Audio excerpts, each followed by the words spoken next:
श्रीलंकन शहरी को हुजूम से बचाने की कोशिश करने वाला मलिक अदनान कौम का हीरो करार। वजीर आज़म इमरान खान का बहादुर पाकिस्तानी शहरी को सलाम।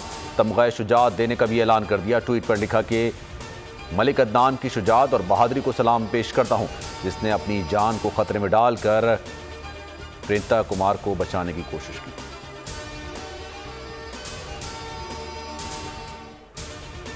श्रीलंकन शहरी के कत्ल पर कौम का सर शर्म से झुक गया। सियालकोट वाक़े पर कौम मुत्तहिद है। फवाद चौधरी कहते हैं कि इंतहा पसंदी किसी एक जमात का मसला नहीं, तमाम रहनुमा इंतहा पसंदी की हसासियत से बखूबी आगाह हैं। साहनिया सियालकोट 19 मरकजी मुल्ज़िमान में से 13 मुल्ज़िमान का एक रोज़ा राहदारी रिमांड। कल गुजरावाला में दहशतगर्दी के अदालतें पेश किया जाएगा। 24 अफराद ज़ेरे हिरासत। इश्तियाल अंगेज़ी फैलाने वाले अदनान इफ्तिखार भी गिरफ्तार। पुलिस के मुताबिक गिरफ्तारियाँ CCTV फुटेजेस और मोबाइल कॉल डाटा की मदद से की गई हैं। N133 में पोलिंग के बाद गिनती जारी। इब्तदाई नताइज में नून लीग की शाइस्ता परवेज मलिक को बढ़तरी हासिल। पीपल्स पार्टी की उम्मीदवार असलम गुल दूसरे नंबर पर। हल्के में कुल 254 पोलिंग स्टेशन कायम किए गए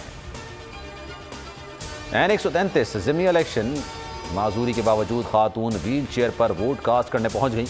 हौसला बढ़ाने के लिए लीगी कारकुन मोहम्मद फरहान दुल्हा बनकर वोट कास्ट करने पहुंचा। पोलिंग के आगाज पर नून लीग और पीपल्स पार्टी ने वोटर्स के लिए तगड़े नाश्ते का एहतमाम किया।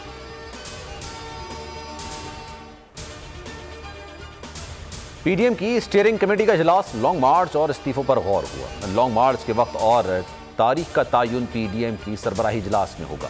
लॉन्ग मार्च से पहले पूरे मुल्क में कन्वेंशन और एहतजाजी जलसे करने पर इत्तेफाक हो गया। सिफारिशात कल पीडीएम के सरबराही इजलास में पेश की जाएंगी।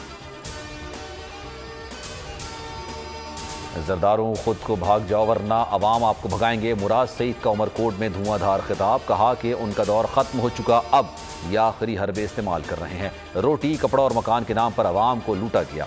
सिंधी कार्ड खेलते हैं लेकिन काम नहीं करते। इमरान इस्माइल बोले सिंध के सरकारी मुलाजिम किसी के जाती मुलाजिम ना बने, बिला तफरीक अवाम की खिदमत करें। सियासत में इत्तेहाद बनते और टूटते हैं, इत्तेहाद किसी के खिलाफ नहीं, इशू पर बनते हैं। MQM के आमिर खान की नून लीग के रहनुमाओं के साथ न्यूज़ कॉन्फ्रेंस। कहा सिंध हुकूमत NFC अवार्ड में हिस्सा लेकर तकसीम नहीं करती। पीपल्स पार्टी ने कराची को तबाह करने के अलावा कुछ नहीं किया। मोहम्मद जुबैर बोले 18वीं तरमीम में वक्त की अशद जरूरत थी, नून लीग इससे पीछे नहीं झुकी। सब्सक्राइब करें और बेल दबाएं ताकि कोई खबर रह न जाए।